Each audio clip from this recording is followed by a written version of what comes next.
কিছু ইতিহাস মানুষের জন্য হয় আনন্দের, কিছু হয় বিষাদের, আর কিছু হয় গৌরবের। বিশেষ করে জাতিকে মুক্তি করার আন্দোলনে যারা জীবন দেন, অতীতেও এরকম যারা দিয়েছেন, 47, 71, 52, সর্বশেষ এই 24-এ যারা জীবন দিয়েছেন, তাদের ইতিহাস হচ্ছে গৌরবের ইতিহাস।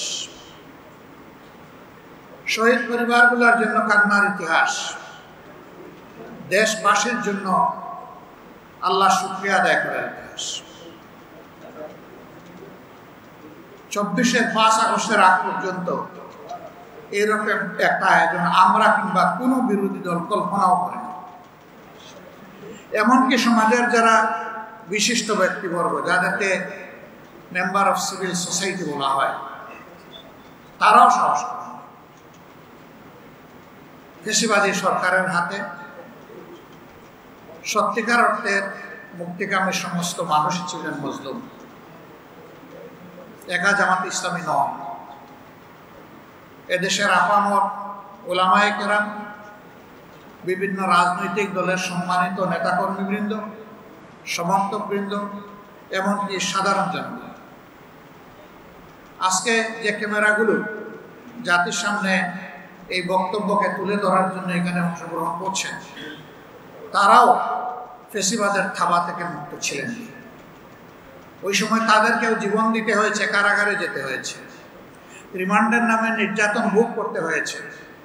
বিদেশে বসে যারা বাক এবং কলম যুদ্ধ চালিয়েছিলেন দেশের বুকে, তাদের আপনজনকে হেনস্থা হতে হয়েছে, জেলে পুরা হয়েছে। এক্ষেত্রে নারীদেরকেও ক্ষমা করা হয়নি।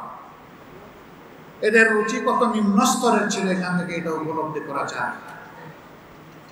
সেই বন্দিদশা থেকে শ্বাসরুদ্ধকর অবস্থা থেকে যারা নিজেদের পবিত্র জীবনটা বিলিয়ে দিয়ে আমাদেরকে এমন একটি পরিবেশ করে দিল, আমি তাদের সকলের হৃদয়ের ভিতর থেকে গভীর শ্রদ্ধা এবং আন্তরিক কৃতজ্ঞতা জ্ঞাপন করছি। মহান মাহমুদের দরবারে দোয়া করি, আল্লাহ তাআলা তাদেরকে শহীদ হিসেবে করুন। সম্মানিত ভাই এবং বোন, দেশ আমাদের সকলের, যে কথাটা আমরা সবসময় বলে আসি, কিন্তু দেশের পাহারাদারি করার দায়িত্ব নির্বিশেষে সকল নাগরিকের। এই কাজ কিছু লোক করে, আবার কিছু লোক নাগরিকের শান্তি কেড়ে নেওয়ার জন্য অপকর্মে লিপ্ত হয়। অপকর্ম যারা করে তারা এটাকে পেশা হিসেবে বিবেচনা করে। এক সময় তারা অধিকারের মতো মনে করে, আর বাকি জনগণকে তারা তাদের প্রজা ভাবে, নিজেরা রাজা হয়ে বসে। কিন্তু গাছের গোড়ায় যখন ঝাঁকুনি দেওয়া হয়, ওই ডালে ডালের রাজারা তখন উড়ে গিয়ে অন্য জায়গায় পড়ে যায়। এটা গাছের তলায় পড়ে না, বহু দূরে গিয়ে পড়ে। কিন্তু ক্ষমতায় যখন থাকে তখন তারা সদর্থে অনেক দাম্ভিকতা প্রদর্শন। আল্লাহ তাআলা এই সমস্ত দাম্ভিকদেরকে ছাড় দেন, কিন্তু আল্লাহ তাআলা ছেড়ে দেন। অতীতের এইরকম স্বৈরাচার ফ্যাসিস্ট যারা ছিল, তাদের নাম বিভিন্ন ধর্মগ্রন্থেও অঙ্কিত হয়ে আছে। একই পরিণতি সবার ভোগ করতে হয়েছে। কিন্তু ইতিহাসের দুর্ভাগ্যজনক শিক্ষা হচ্ছে যে ইতিহাসের করুণ পাঠ পড়ে কিন্তু ওখান থেকে শিক্ষা নেয় না। আবার যে জাতি তার বীরদেরকে, জ্ঞানীদেরকে সম্মান করতে জানে না, আল্লাহ রাব্বুল আলামিন এই জাতিকেও সম্মানিত করেন না। আমাদের জাতির ইতিহাস বিস্মৃতির ইতিহাস, বিকৃতির ইতিহাস। এই ইতিহাস অনেক সময় রচনা হয়েছে বহু করে। ইতিহাস লিখতে গিয়ে অনেকে কাব্য রচনা করেছেন, গল্প রচনা করেছেন, যার যার ইতিহাসের জায়গা থেকে ইতিহাসকে সরিয়ে নিলে এটা আর ইতিহাস থাকে না। বাংলাদেশ জামাত ইসলামী অনুভব করেছে রাষ্ট্রের উদ্যোগে করো, এটা আমাদের দাবি, কিন্তু আমরাও একটা দায়িত্বশীল দল হিসেবে আমাদের কর্তব্য আছে। আমরা এই আন্দোলনে শরীক ছিলাম। এই আন্দোলনের মাধ্যমে গোটা জাতি যেভাবে মুক্তি পেয়েছে, এদেশের সবচেয়ে নির্যাতিত দল ঠিক একইভাবে মুক্তি পেয়েছে। সুতরাং এই দলের কিছু কৃতজ্ঞতা আদায় করার প্রয়োজন আছে। আমরা শহীদ পরিবারগুলোর কাছে গিয়েছি নিজেদেরকে প্রশান্তি দিতে, তাদের প্রতি সম্মান জানাতে। দোয়া করতে যাইনি, দোয়া নিতে গিয়েছি, কারণ তারা বড়ই সৌভাগ্য যে তাদের পরিবারের সদস্যকে জাতির জন্য, আল্লাহর জন্য তারা উপহার দিয়েছে। এই পরিবারগুলোকে আমি গভীর কৃতজ্ঞতা জানাই, অভিনন্দন জানাই।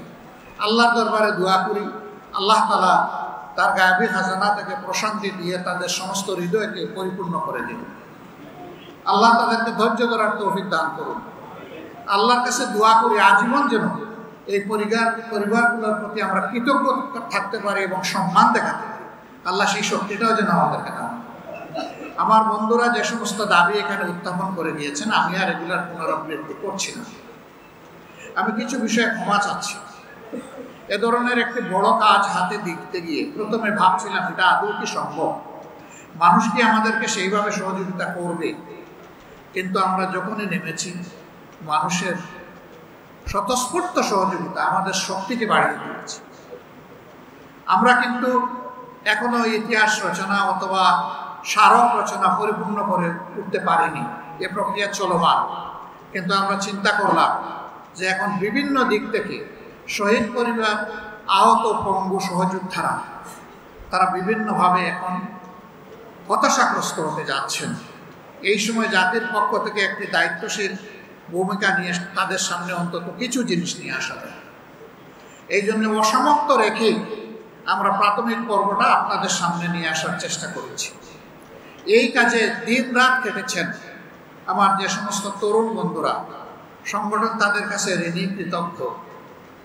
আমি আল্লাহর দরবারে দোয়া করি আল্লাহ যেন উত্তম প্রতিদান তাদেরকে দুনিয়া এবং আখিরাতে দান করেন, এবং জাতির জন্য এই ধরনের কল্যাণকর কাজে আল্লাহ যেন তাদেরকে আরো বেশি করে সামর্থ্য দান করেন। তাদের কাজ শেষ হয়নি, এটা একটা যুদ্ধ, তাদের এই যুদ্ধ অব্যাহত থাকবে আমি আশা করবো ইনশাআল্লাহ। এই কাজ করতে গিয়ে মানুষকে ভুলের ঊর্ধ্বে নয়। আমাদের কোনো ধরনের ডকুমেন্টেশন, তথ্য সংগ্রহে এবং এখানে লিপিবদ্ধ করতে গিয়ে কিছু ভুল ত্রুটি হবে, এটাই স্বাভাবিক। দুটা নাম আমরা ভুল ক্রমে দুইবার চলে এসেছি, আমরা এই সবগুলোর জন্য ক্ষমা প্রার্থী। আমরা সচেতন পাঠক মহল এবং শহীদ পরিবারের সম্মানিত সদস্যবৃন্দের কাছে বিনয়ী অনুরোধ জানাবো, যাদের নামটা এখন পর্যন্ত আসেনি তারা আমাদেরকে তথ্য দিয়ে সহযোগিতা করবেন। যে তথ্যগুলো লিপিবদ্ধ হয়েছে এখানে নিশ্চয়ই ত্রুটি আছে, ত্রুটিগুলো আমাদেরকে আপন হাতে ধরিয়ে দেবেন। আমরা ইনশাআল্লাহ অনলাইনের মাধ্যমে এই ইতিহাসকে গোটা বিশ্ববাসীর কাছে পেশ করব এবং মেজর সবগুলা ল্যাঙ্গুয়েজেই পেশ করার চেষ্টা করব, শুধু বাংলা নয়, যাতে করে বিশ্ববাসী আমাদের বীরদেরকে জানতে পারে, বীরদের কৃতিত্ব এবং গৌরবগাথা তাদেরকেও যেন উৎসাহিত। আবু সাঈদের শাহাদত ছিল এই আন্দোলনের একটা বিশাল টার্নিং পয়েন্ট। একটা নিবৃত পল্লীর ছেলে, গরিব পরিবারের সন্তান, তার পরিবারে তার মতো শিক্ষিত আশেপাশে, এই তার শিক্ষার আশেপাশে আরেকজন সদস্য নেই। সেই ছেলেটাই দুনিয়ায় নতুন ইতিহাস রচনা করলো। খোলা বন্দুকের সামনে ডানা মেলে বুক চিতিয়ে বলেছিল, বুকের ভিতরে তুমুল ঝড়, বুক পেতেছি গুরুত। সে জেনে শুনে শহীদ হওয়ার জন্য ডানা মেলেছিল এবং তার পথ ধরে বাকি শহীদেরা বলেছে, আবু সাঈদ আমাদের ভাই, যে শাহাদতের সিঁড়িতে সে পা রেখেছে, আমরাও জাতির জন্য সেই শাহাদতের পিঁড়িতে পা রাখতে চাই। সেটাই হয়েছে। উত্তরার একটা ঘটনা আমি কোনোভাবে বলতে পারি না। 7-8 বছরের একটা শিশু হাতের মধ্যে ইটের টুকরো নিয়ে নেমেছে, তেড়ে যাচ্ছে পুলিশের। যুবকরা তাকে হাতে ধরে থামানোর চেষ্টা করতে, সেই তুমি কোথায় যাও? বলে আমি আন্দোলনে নেমেছি, আমি প্রতিরোধ করতে চাই, প্রতিঘাত করতে চাই। কেন এসেছে? আন্দোলন করতে এসেছে। কি জন্য তোমার আন্দোলন? ওরা আমার ভাইকে খুন করেছে। কে তোমার ভাই? আবু সাঈদ আমার ভাই। তোমার বাড়ি রংপুর? না, আমার বাড়ি ঢাকা। তাহলে আবু সাইদ তোমার ভাই হয় কিভাবে? যে জাতির জন্য জীবন দিয়েছে সে আমার ভাই হবে না তো ভাই হবে? তারা বলেছে বাবা তোমার আন্দোলন হয়ে গেছে, তুমি যাও, আমরা আছি। ঝাঁকি মেরে ছেলেটা বলল, ছাড়েন আমার হাত, আপনার আন্দোলন আপনি করেন, আমার আন্দোলন আমাকে করতে দেন। আবার এই যুবক বন্ধুরা বলেছে, যদি গুলি এসে অফুড় অফুড় করে দেয়, কয়ে যে আমি শহীদ হয়ে যাব, তোমার মা বাবা কাঁদবে না? বলে না, কাঁদবে না। আজকে ঘর থেকে বের হওয়ার সময় বলেছি যে আমি যদি শহীদ হয়ে যাই তোমরা আমার জন্য কেঁদো না। এই ছোট্ট শিশুর মনে এই কথাগুলো কে জাগায়? এটা তো শুধু আমি দেখিনি, কোটি কোটি মানুষ এটা দেখেছে। টেলিভিশনের পর্দায়, সামাজিক মিডিয়ায় এগুলা চলে এসেছে। সম্মানিত বন্ধুগণ, এটা প্রমাণ করে জাতি কতটা নির্যাতিত ছিল, মজলুম ছিল। সেই মজলুম জাতিকে যারা পথ দেখিয়ে গেল, তাদের প্রতি গভীর শ্রদ্ধা রেখে রাজনৈতিক দল এবং সকল অংশীজনের কাছে আমি কয়েকটা বিনীত অনুরোধ রাখতে চাই। তারা একটা বৈষম্যহীন বাংলাদেশ চেয়েছিল, একটা মানবিক সুন্দর বাংলাদেশ চেয়েছিল, দুর্নীতি দুঃশাসন মুক্ত বাংলাদেশ চেয়েছিল। তারা চলে গেছে, আমানত আমাদের ঘাড়ে। তাদের রক্তের দিকে একটু তাকা, তোর তাজা সেই শিশু কিশোর যুবক নারী পুরুষের দিকে তাকা, যারা জীবন দিয়েছে তাদের দিকে তাকাইয়া বিপ্লবের সাথে অসঙ্গতিপূর্ণ এমন কোনো উপকর্ম মেহেরবানি কেউ করবেন না। যদি করেন শহীদদের আত্মা কষ্ট পাবে, তাদের রক্তের অপমান করা হবে। আর জীবিত শহীদ যারা পঙ্গু হয়ে আছে তারা ভীষণ কষ্ট পাবে, তারা অভিশাপ, সারা মজলুম দেশবাসী অভিশাপ। সুতরাং সকল অংশীজনের কাছে আমি বিনীতভাবে অনুরোধ জানাবো, এমন কোনো কাজে আমরা জড়াবো না যে কাজ করলে সকলের অভিশাপ আমাদের উপরে পড়ে। আমার দ্বিতীয় অনুরোধ, যে কাজটা জামাতে ইসলামী হাত দিয়েছে, এটা জামাতে ইসলামের একার সম্পত্তি নয়, এটা জাতীয় সম্পত্তি। এটা একার দায়িত্ব নয়, সকলের দায়িত্ব, সরকারেরও দায়িত্ব, আরো যারা অংশীজন আছেন তাদেরও দায়িত্ব। আমরা এই কাজের কোনো ক্রেডিট আল্লাহর কসম নিতে চাই না, আমরা শুধু একটা নৈতিক দায়িত্ব পালনের চেষ্টা করছি। আমাদের চাইতে আরো সুন্দর করে, আরো নিখুঁত করে এই কাজটি করার জন্য আরো সংস্থা, সংগঠন, অংশীজন এবং সরকার আগাইয়ে আসুক, তাদের কাছে আমাদের আবেদন। তাহলে আমাদের এই ভূমিকা নেওয়াটা সার্থক। এবং সেই ক্ষেত্রে আমরা কথা দিচ্ছি, আমাদের পক্ষ থেকে সর্বাত্মক সহযোগিতা আমরা তাদেরকে করি।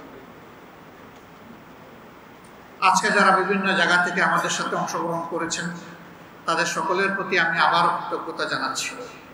আসুন আমাদের শহীদদের স্বপ্ন বাস্তবায়ন, একটি সৌম্য সৌন্দর্যের বাংলাদেশ, বৈষম্যহীন, দুর্নীতি দুঃশাসন মুক্ত বাংলাদেশ, সর্বোপরি বলবো একটি মানবিক বাংলাদেশ গড়ার জন্য আমরা এগিয়ে যাই।